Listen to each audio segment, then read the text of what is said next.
वडनेर गंगाई येथे महिलांनी एकत्र येत शेती विकास आणि समृद्ध शेतीच्या उद्देशाने फाउंडेशनच्या कार्यात उत्स्फूर्त सहभाग नोंदविलाय। ग्रामीण भागातील महिलांनी एकत्रितपणे शेती, बचत, स्वावलंब आणि आधुनिक कृषी पद्धती यावर भर देत गावाच्या प्रगतीसाठी प्रयत्न करण्याचा निर्धार व्यक्त केलाय।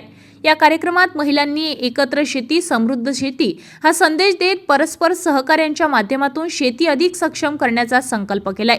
कार्यक्रमात महिलांच्या सहभागामुळे उत्साहाचे वातावरण निर्माण झालंय।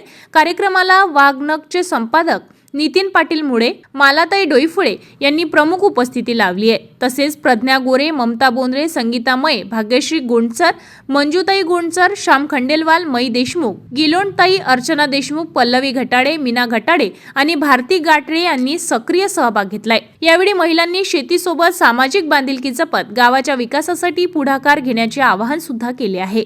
ताज्या घडामोडी आणि आपल्या शहरातील बातम्या बघण्यासाठी नंबर 1 न्यूज चॅनलला सबस्क्राइब करा, शेअर करा, आपल्या प्रतिक्रिया कमेंट बॉक्स मध्ये द्या। आपल्या बातम्या नंबर 1 न्यूज चॅनलवर बघण्यासाठी 99 21 58 96 63 या व्हॉट्सअपवर मेसेज करा।